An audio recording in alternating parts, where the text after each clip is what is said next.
Olá pessoal, tudo bem com vocês? Eu sou o Fábio Mascarenhas e você está no podcast Agrociência, o podcast que acredita que a informação é o melhor defensivo contra a praga da fake news.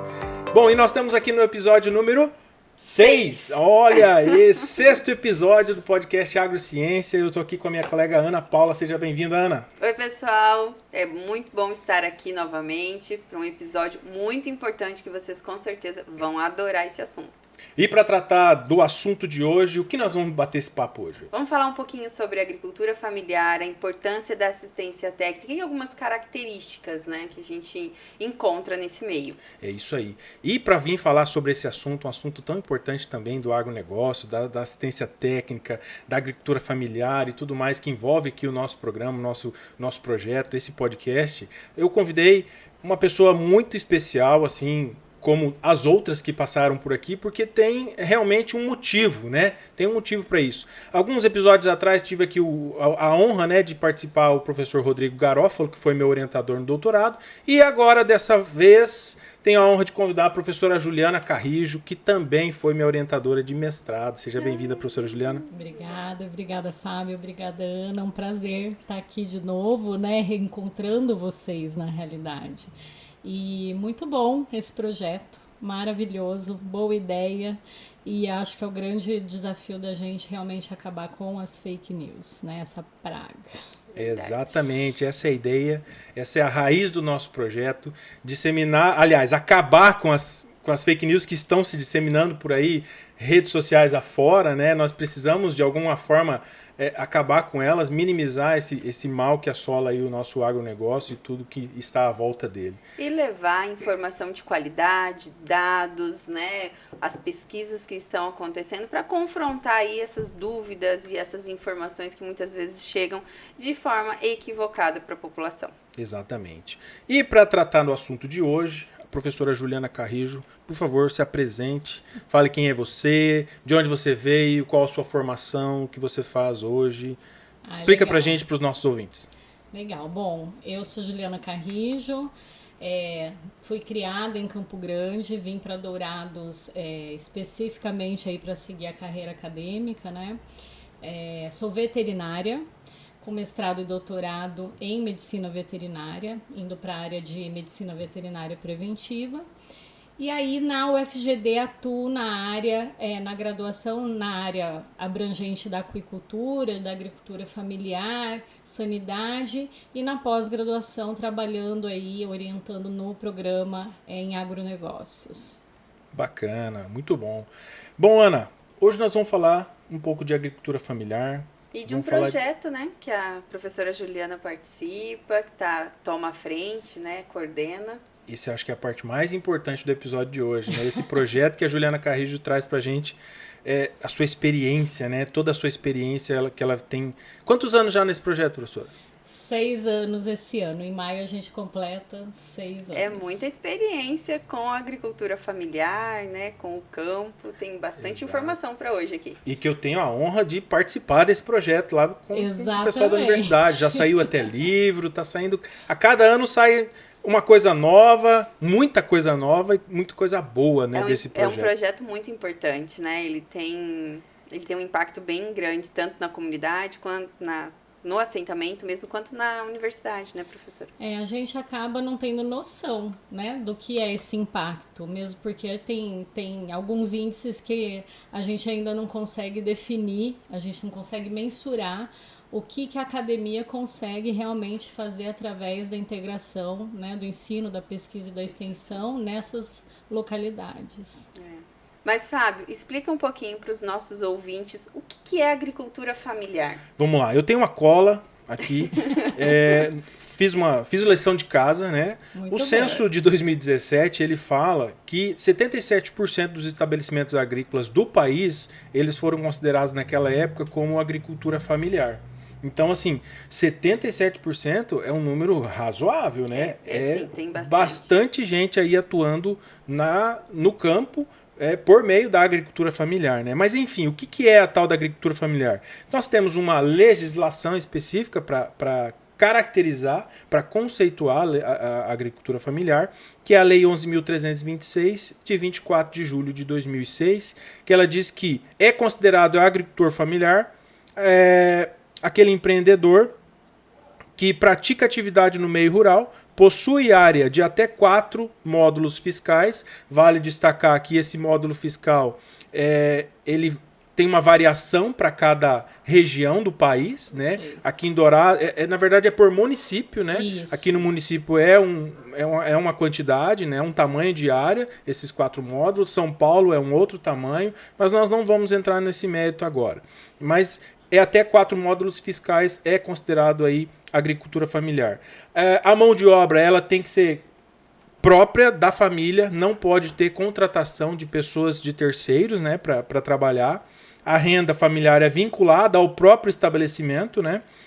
Tudo que se produz ali, que gera renda, não pode ter, por exemplo, um filho da família que mora no campo, mas que trabalha na cidade. Isso já perde um pouco dessa característica. E o gerenciamento desse estabelecimento também, desse empreendimento, é da própria família. Então, essas são as principais características aí da agricultura familiar aqui no Brasil hoje, de acordo com essa Lei 11.326. Ou seja, a família trabalhando no campo, unida, né, dentro da atividade. Exatamente, essa é a ideia. Bom, vamos agora então partir para o que a professora Juliana tem a nos dizer a respeito da sua experiência com a agricultura familiar aí diante da universidade, diante do seu projeto, grandioso projeto. Vocês vão entender por que é um projeto grandioso, porque o objeto de estudo e de trabalho desenvolvido nesse projeto da professora Juliana Carrijo é grandioso, e vocês vão entender o porquê. Conta lá pra gente, Ju. Vamos lá. Primeiramente, né, assim, fazendo uma pequena correção, não é o meu projeto, é o nosso projeto. É o nosso projeto, tá projeto, bom. Me porque incluo. a gente trabalha aí hoje, nós começamos com 3 professores, pesquisadores da universidade, e hoje nós estamos, assim, atuantes, mais ou menos 25 colegas, Nossa. 25 pesquisadores que praticam a extensão e a pesquisa lá dentro do assentamento, né? E eu já perdi as contas de quantos alunos estão envolvidos. Então, acredito que a gente esteja aí em torno de umas 50, 60 pessoas hoje no assentamento. O projeto se chama Centro de Desenvolvimento Rural, né, do Itamaraty, e o objetivo dele foi a gente tentar formar uma rede de colegas, de pesquisadores, colaboradores, para achar soluções mais sustentáveis dentro da agricultura, da pecuária, do agronegócio de maneira geral, inclusive desmistificando, né, essa história de que a agricultura familiar não faz parte do agronegócio. Bacana, importante. Juliana, antes de você dar continuidade aí nesse histórico, né, do projeto, teremos com certeza ouvintes, pessoas que estão nos assistindo ou nos ouvindo, que não conhecem o assentamento Itamaraty, né? Eventualmente possa ter alguém que não conheça. Então, você tem condições de contar um pouco da história do assentamento Itamaraty, para que as pessoas saibam a grandiosidade desse projeto? Não, é importante, porque a gente acaba achando que todo mundo conhece de tanto que a gente vive lá, né? O assentamento Itamaraty, ele foi criado no começo dos anos 2000, mais ou menos em 2002, né? É um assentamento para os assentados da reforma agrária, né? E ele foi uma antiga fazenda de um grande produtor na época, onde abrange uma área aí de 55 mil hectares aproximadamente, né? Já dá para ter uma noção do tamanho da brincadeira. É muito grande. Então, assim, logicamente que o pessoal, né, toda a comunidade que foi para lá, os agricultores familiares, eles são divididos em alguns grupos sociais. E hoje, para vocês terem ideia, existem ali aproximadamente 2.800 famílias. Lembrando que famílias não é pessoas, não é número de pessoas. 2.500 famílias pode ter 5 integrantes, 6 integrantes, 3 integrantes. Né? Exatamente, o pessoal fala, né? Ele fica ali na região de fronteira, ele é um distrito de Ponta Porã. Ele virou um distrito já, né? Virou um distrito, Mas, enfim, né, cada vez crescendo mais, melhorando também, porque no começo a história desse assentamento foi muito complicada, no sentido muito mais por conta da grandeza do lugar, né, e você abrir uma área, assentar as famílias, dividir terra, enfim, é um trabalho enorme, né, que eu talvez não tenho nem a dimensão do que é isso. Mas ele é considerado o maior assentamento da América Latina. Esse é um detalhe que já chama por si só muita atenção, né? O maior assentamento da América Latina. Ela é modesta quando ela fala isso. Tem que evidenciar, Juliana Carrijo. É o maior assentamento da América Latina no qual essa pessoa, junto de outras 50 outras pessoas, estão desenvolvendo um trabalho maravilhoso de levar crescimento, desenvolvimento, sustentabilidade àquelas 2.500 famílias que lá habitam, né? E produzem alimento para eles e para nós que estamos aqui na cidade também de alguma forma, não é? Perfeito, perfeito. E assim, é importante ressaltar que ali dentro nós temos 3 escolas. Acho que tem escolas do ensino básico, mas tem 3 grandes escolas estaduais ali dentro, para vocês terem noção da quantidade de jovens rurais que ali estão. Isso é legal. Né? E assim, a cada ano que passa, desde que a gente está lá, a gente vê como foi importante a convivência da universidade, entre outros setores, entre outras instituições, com aquela comunidade. Né? Então, assim... É difícil, porque a dimensão é enorme, é difícil você dar assistência técnica para todas as famílias, né, trabalhar a extensão rural de uma maneira correta, mas a gente não pode parar. É um desafio que pode-se dizer que está no início, já começando a colher frutos e com muito ainda a evoluir e a desenvolver, né, professora? E é interessante ressaltar também, assim, são mais de 2.000 famílias, mas e as características dessas famílias? Assim, a gente está falando de um assentamento que fica, é considerado distrito de Ponta Porã, fica, 120, 140 quilômetros daqui de Dourados? Dá uns 100 quilômetros. 1h30 daqui lá. A gente chega em 1h15. Só para o pessoal se situar mais ou menos aí, exatamente, né? E aí, essas famílias, elas são oriundas de qual região? Como que é isso lá dentro? Então, quando eles vieram, quando foi criado o assentamento, tem de todas as localidades, né? Então, até então eram 5 a 7 grupos sociais diferentes ali. Então, a gente tem grupos do MST, da CUT, da FAFI, dos antigos funcionários da fazenda, própria porque era uma fazenda. fazenda ali, né? Que foi... passou, né, aquele local para virar esse assentamento rural, para ser criado. Então, assim, nós temos tanto a influência gaúcha, temos a influência, né, do pessoal do Paraná, temos a influência do pessoal da fronteira, né? Então, assim, é um território ali muito peculiar. Eu penso que é muito diferente de outros assentamentos que eu conheci aqui no Mato Grosso do Sul, né, por vários fatores, mas isso não minimiza a importância daquele local, né? Sim. Eu acho que é um local que a gente tem assim uma abrangência e uma diversidade que precisa ser levada em conta, principalmente quando a gente tem programas, políticas públicas elaboradas para aquela região.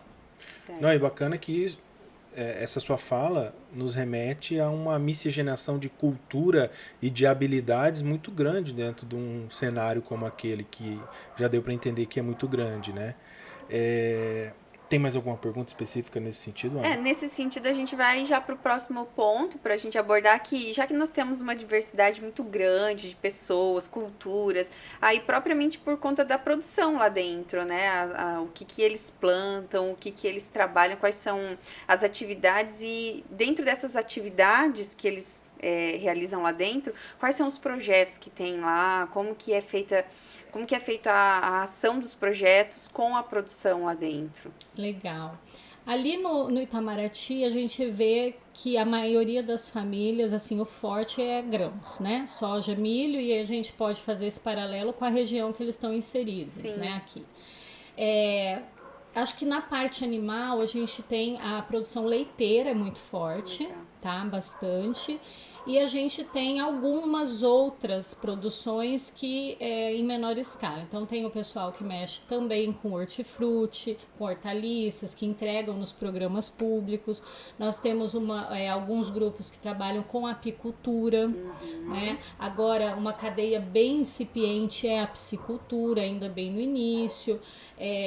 Tem também alguns produtores de eucalipto. Nossa, então, bem assim, diversificado tem também. uma diversificação bacana, mas que ainda assim pode ser melhorada, né? Algumas famílias frango tipo caipira. Legal. Né? Então, assim, tem muita área, né? Aí a gente cai naquele problema do saber produzir, do ter o conhecimento. A verdade é que tem muita oportunidade para se desenvolver projetos e trabalhos lá dentro que possam estar desenvolvendo aquele assentamento, aquela localidade geográfica. E lá, o que né? cada família sabe produzir, consegue produzir, se identifica para produzir também, né? Então isso é importante, já que a gente tem essa diversidade, né, das características das famílias, um pouco a escolha do que produzir vai também dessas influências, né, da cultura deles. E aí a gente reforça a importância da assistência técnica. Com certeza. E nesse censo que o Fábio mencionou, a gente também tem uma informação que eu acho que é bastante importante, que é a questão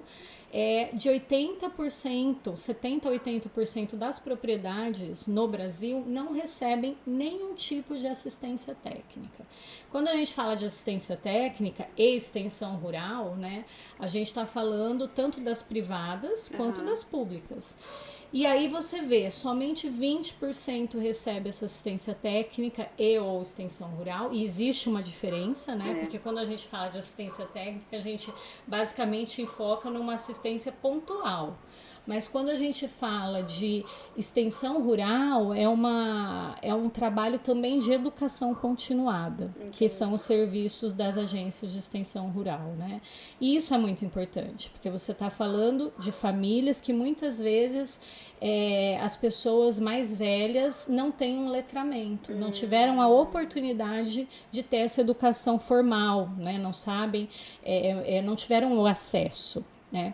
Nesse sentido, partindo para a questão do projeto, a gente trabalha dentro do projeto em 4 eixos. Né? Então, a gente trabalha com a produção vegetal, produção animal, que são os 2 eixos, educação para os agricultores familiares e os jovens rurais, né? E a parte de gestão e empreendedorismo, que é a parte que o Fábio também colabora aí com a gente, né? A gente acaba trabalhando transversalmente a questão do território. Bacana. Ô, Juliana, antes da gente dar continuidade, vamos entender. Já está mais ou menos intrínseco, aí já dá para a gente ter uma noção, lógico, a partir de tudo que já foi dito até agora. Mas, assim, para deixar claro para a nossa audiência, para todo mundo que vai assistir, o que motivou você encabeçar esse projeto? O que levou? Teve algum momento, alguma situação, alguma pessoa que veio te procurar?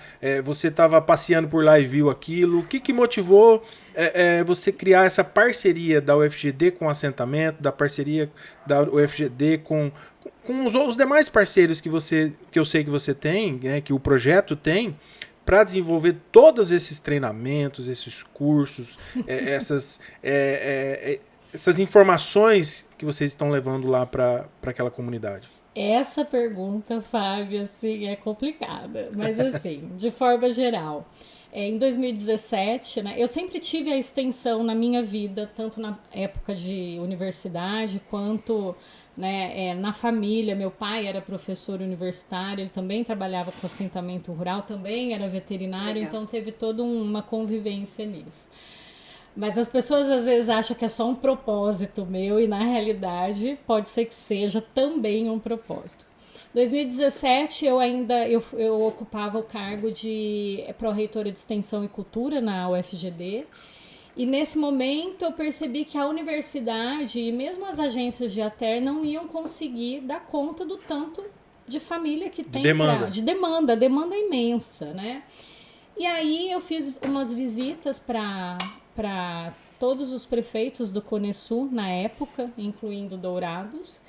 E aí eu tenho que valorizar realmente a única prefeitura que entendeu a importância das universidades estarem, né, com projetos, serem parceiros das universidades, foi a prefeitura na época de Ponta Porã. Mas eu não tenho dúvida de agora em diante, até com a ascensão do projeto, com essa informação que a gente está passando para a comunidade agora, para outras pessoas que vão começar a visualizar, tudo que está sendo feito lá, os interesses vão aparecer, com certeza outras prefeituras vão te procurar para desenvolver. Hoje a gente não tem mais perna, né? A gente não consegue chegar.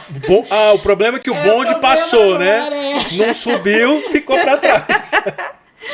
Ai, essa foi ótima. O cavalo encilhado só passa uma vez. Fica a dica, né, Juliana? Fica a dica. Mas assim, a gente também não imaginava que ia tomar essa proporção. A gente achava que ia ser um projeto de 1, 2 anos e a coisa foi tomando uma dimensão que a gente também não imaginava que chegaria a tudo isso, né? Novos parceiros, novos colaboradores e assim, a continuidade, né?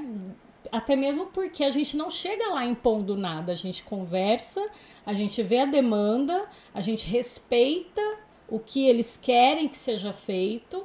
E aí, dentro das nossas possibilidades, né, de expertise dos nossos colegas, né, do que a gente sabe fazer, a gente tenta atender. Na minha modesta opinião, eu acho que essa é uma característica, uma das mais importantes do projeto, Juliana, porque ele está dando certo já há 6 anos, né?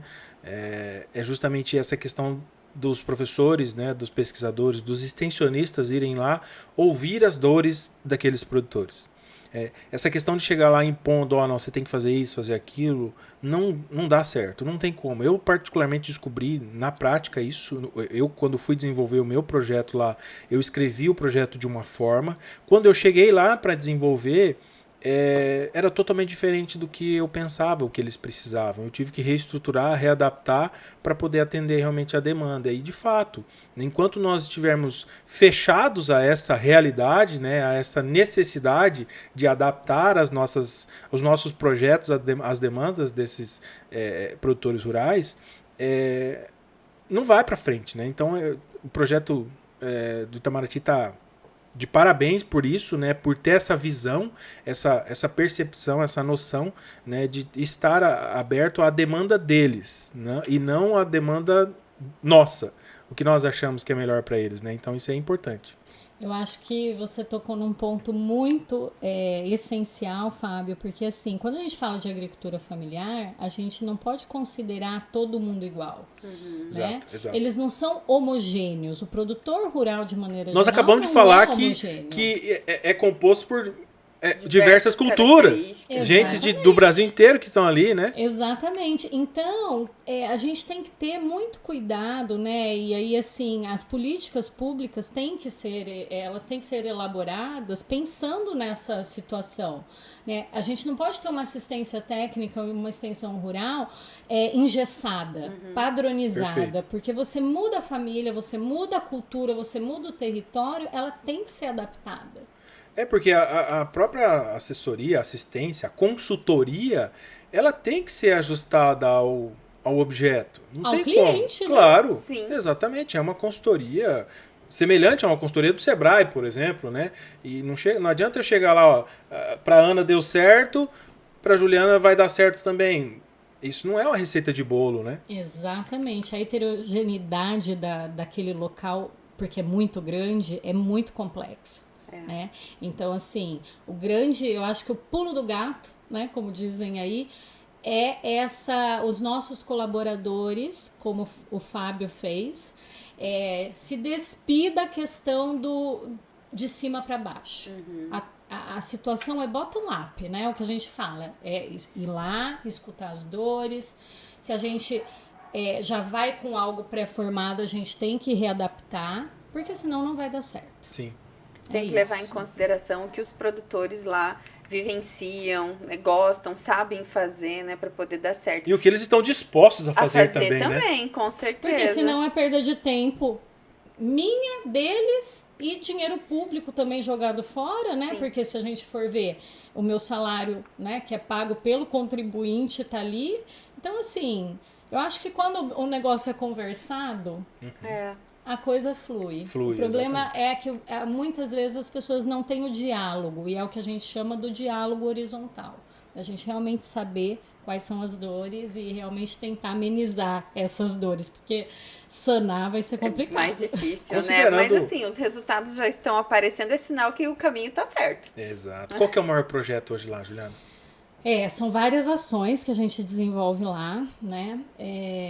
Assim, nós estamos atendendo hoje, a gente está bem ativo nas escolas, né? Porque a gente entendeu que o jovem realmente, o rural, ele quer permanecer, ele precisa se identificar com aquele território. Olha que assunto Então, nós importante que ela temos- abordou. Nós temos uma fake news aqui a ser desmistificada com provas e dados reais.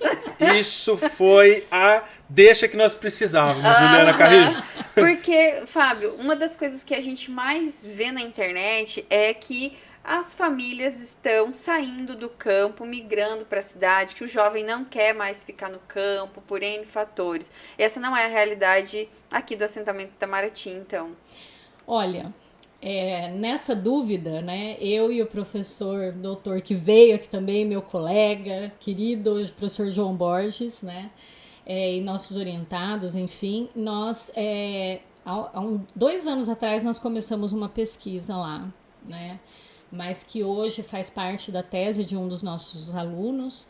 E a ideia era saber se o jovem do Itamaraty, do assentamento Itamaraty, tem intenção em migrar para a cidade, seja ela qual for. Né? E aí, Juliana, isso é um mito ou não? Então, todas as literaturas, a maioria das literaturas falam que realmente eles querem migrar. Na amostra que a gente avaliou, né, que a gente tá vale ressaltar trabalhando, isso, né? É muito importante ressaltar. A amostra. Né? O professor João sempre fala isso pra gente, né? A amostra. A amostra. Essa amostra. Mas é um indicativo, né? E eu acho que assim, a ciência está aí para fazer outras pesquisas e a gente poder verificar outros pontos. Mas de fato a gente está trabalhando, a gente ainda está escrevendo esses resultados, mas o que nos leva, os dados hoje nos indicam que nessa pesquisa os jovens do assentamento Itamaraty não têm a intenção em migrar para a cidade.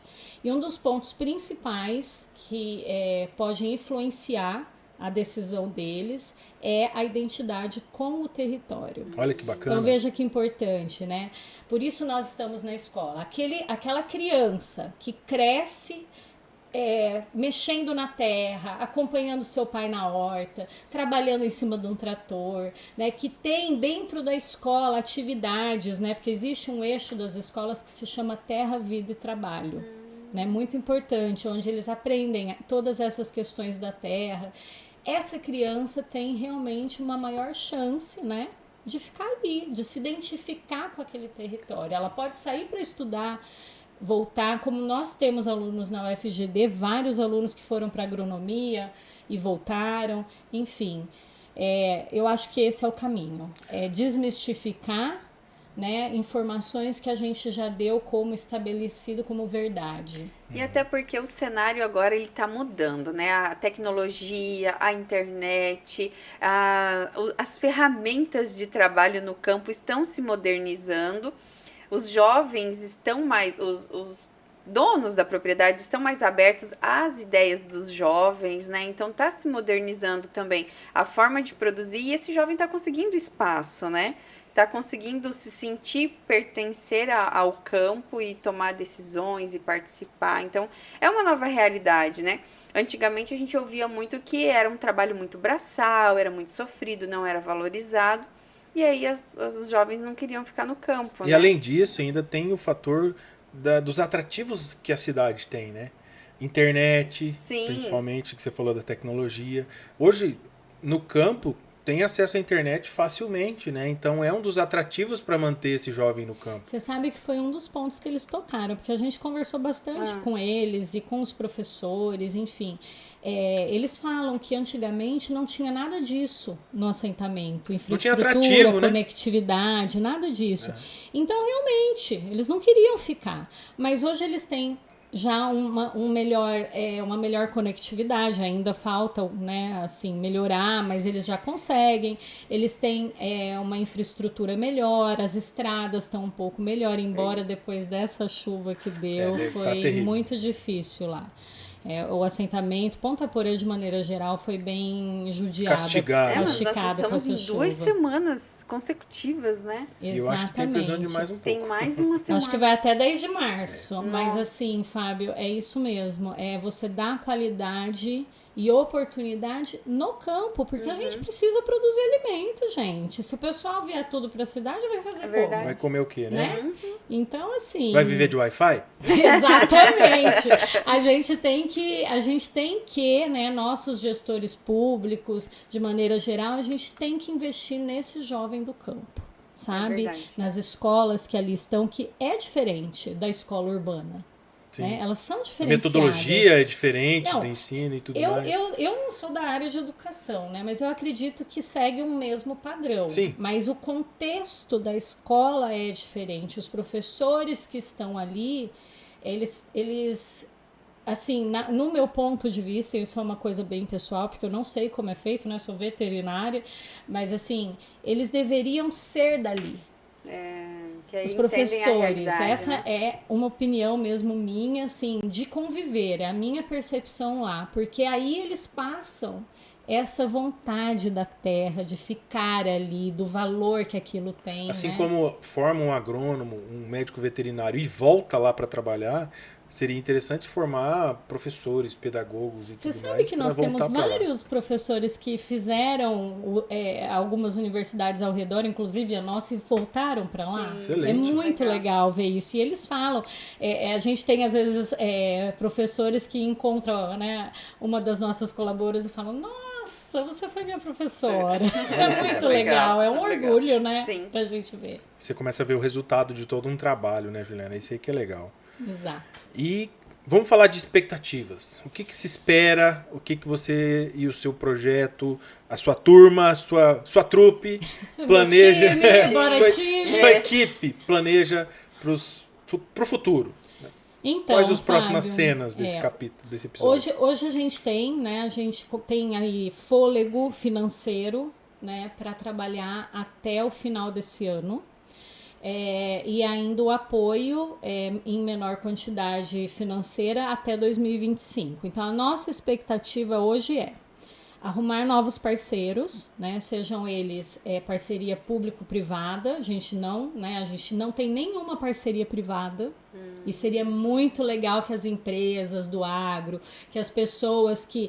Manda o seu recado ali para as empresas do agro, Juliana. Empresas do agro, por favor, façam parceria, tenham responsabilidade social, porque tem muito jovem ali precisando, né? E assim, eu acho que essa parceria academia, instituição privada e o poder público dá muito certo. Eu acho que a gente tem que pensar que uma empresa ela está localizada numa região, ela tem que trabalhar com a sua responsabilidade social ao entorno daquele lugar. Né? Hoje a gente tem aí o ESG, a gente tem os Objetivos de Desenvolvimento Sustentável.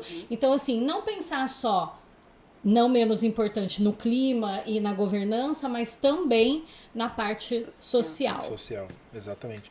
E para contribuir, né, para o desenvolvimento desse projeto, você, empresário, que queira aí contribuir com essa causa, né, nós vamos deixar o e-mail da professora Juliana Carrijo aqui embaixo, as redes sociais dela também. Então, você que queira contribuir, entre em contato, faça pelo menos uma conversa, né, Juliana? Exatamente. Um bate-papo, para ver de que forma que posso estar ajudando. Mesmo levando conhecimento, informação, não precisa ser só financeiro. Né? Não, e assim, tem várias áreas do conhecimento e várias temáticas, sabe, Fábio e Ana? A gente tem assim, nossa, a empresa quer apoiar um projeto de flores para as mulheres trabalharem. Nós temos o professor que trabalha com isso e o projeto. A empresa quer apoiar um projeto para as mulheres trabalhando com leite. Nós fazemos o projeto. Então, assim, tem uma diversidade muito grande. Possibilidades é o que não falta, áreas, né? Exatamente. O agro abrange muita coisa, Verdade. né? Essa é a grande vantagem do agro, né? E assim, vamos voltar um pouquinho só para a gente falar um pouco da comercialização dos produtos que são desenvolvidos lá no assentamento. Tem o mel, por exemplo, você já citou, o leite, o próprio peixe que está no início, né? Já está produzindo peixe lá ou ainda não? Tem alguns produtores ainda bem começando, mas que ainda não chega a ter um padrão de qualidade para, por exemplo, comercializar com os frigoríficos, né? Porque a gente tem o problema, isso seria um outro podcast, mas tem um problema assim de tamanho, de padronização que os frigoríficos exigem. Sim. Mas esse peixe pode muito bem ir para merenda escolar se a gente conseguir juntar a ponta, né? Juntar os dois elos ali. Atualmente eu acredito que seja só para consumo interno, né? Que eles mesmo ali para subsistência. Mas, por exemplo, o leite, que é muito forte ali, eles já comercializam. Eles têm até... Empresas daqui de Dourados vão buscar lá, inclusive. Tem até iogurte, né, lá. Não vou fazer propaganda aqui, mas já tem. Olha que bacana. Né? Isso é muito legal. O grãos, eles comercializam bem, da forma deles, através das cooperativas, enfim. Mas, assim... é um gargalo, né, Fábio? A comercialização, ela ainda é um gargalo. O hortifruti vai basicamente para as escolas, né? Mas onde feiras. Exatamente está esse gargalo, Juliana? Seria no processamento desse alimento? Porque o mel, por exemplo, ele passa por um processamento mínimo, de envase e tudo mais. O FLV, né, frutas, legumes e verduras, uma limpeza, assim, mas ele já vai para feira, já vai para Ceasa. Não, isso eu acho que é o que eles comercializam muito mais fácil. O mel é complicado porque tem toda uma legislação que engloba a questão do lugar que é processado, você tem que ter, né, a questão tem que ter o selo, né? O selo, você tem que ter, atender algumas exigências que muitas vezes eles não conseguem, burocráticas, sabe? Elas são morosas. Mas também está no caminho, né? Sim. Mas eu penso que, assim, é uma questão realmente de ter esse acompanhamento da cadeia a médio e longo prazo. O problema é isso, se incentiva uma cadeia e não finaliza. Nós estamos lá 6 anos trabalhando com peixe e a gente ainda não conseguiu produzir porque ainda começamos uma cadeia do zero. Né? E aí, tem que ter a transferência, né, de todo o conhecimento técnico que eles precisam desenvolver, aprender, porque as pessoas que já começaram a mexer com esse peixe lá, eles não conheciam nada de peixe ou já tinha gente que tinha alguma habilidade? Tinha alguns produtores que já tinham uma certa familiaridade com essa atividade, mas a maioria não. Né? Assim, quando a gente fala familiaridade, não é aquela pessoa que vai lá e pesca de vez em quando. A gente está falando de realmente saber produzir peixe. Produção. Então, quando nós começamos trabalhando a cadeia do peixe, quando a gente viu, que a gente vai ter que capacitar desde o início. Né? Então, é um trabalho que a gente não pode interromper. A gente tem que começar e dar continuidade. Não basta ter uma poça d'água, jogar o alevino lá dentro, um punhado de quirera. Uai, você trabalhou com peixe, você sabe bem como que é essa cadeia. Agora, né, falando do trabalho gente, de tem mestrado até a questão do da oxigenação da água, né? Que tem que cuidar da noite, dia, que senão o alevino não desenvolve. Não, e tem um outro mito aí que a gente pode falar, né? Que é aquela história de achar que o peixe come barro, né? Porque alguns peixes têm gosto de barro. E na realidade isso está ligado totalmente à qualidade de água. A qualidade de água, né? Então, assim... Ele está imerso ali, né? É o ambiente que ele vive, né? Se não tiver um mínimo de qualidade, com certeza vai influenciar na qualidade. E agora a gente tem uma outra obrigação, né? Produzir de forma sustentável.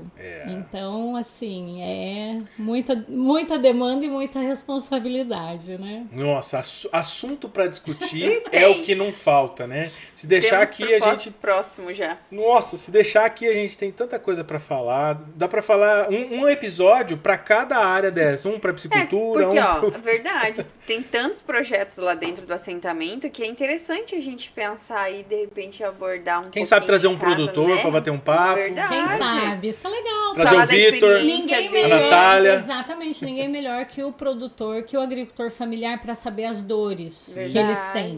Né? É muito fácil eu chegar aqui e falar quais são as dificuldades da comercialização. eu tô vendo de fora, né? Eu tô ali quase toda semana, mas eu sou de fora, eu não tô ali. Você não tá vivendo aquilo. Juliana, o podcast Agrociência, ele tá de portas abertas. Sempre que você quiser trazer alguém aqui para bater um papo, informação, conhecimento para as pessoas da cidade, sobretudo, né? As pessoas que queiram conhecer melhor o agronegócio em si, a gente está de portas abertas. A ideia do nosso projeto é essa mesmo, né? Trazer conhecimento e o melhor, quando for conhecimento empírico, melhor ainda, né? De alguém que está lá de dentro, né? Legal. Vocês que estão indo lá levar informação para aquele pessoal, isso é bom demais. E Ana, sem contar que muitas pessoas não conhecem, sabe, por exemplo, que o assentamento existe, mas não sabe como que funciona lá dentro, quais são as barreiras que eles enfrentam, o que eles já evoluíram, né? Então é bacana trazer aqui para o pessoal conhecer mais. Legal, gente. Eu que agradeço, né, Fábio, Ana, assim, um prazer estar aqui, um prazer em ter a oportunidade de falar desse assentamento em especial, que eu tenho muito carinho. Eu sou muito bem recebida, a equipe toda, sabe, é acolhida dentro daquela comunidade. E eu acho que está na hora realmente da gente quebrar alguns preconceitos, né? Eu sempre falo, gente boa e gente ruim tem em tudo quanto é lugar.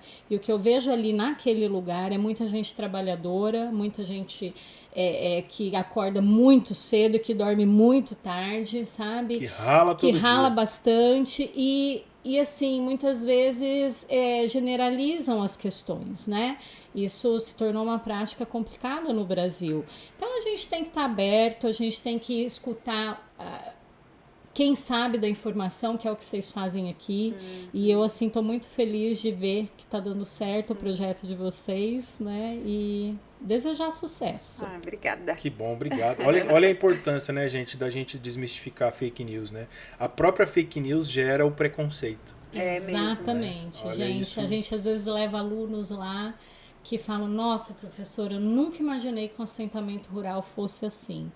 E aí a gente vê muita mudança de comportamento por estar vivenciando a prática ali. Ah, né? sem dúvida. A vivência, Isso né, é. leva a gente A vivência melhorar, é a com certeza. informação, né?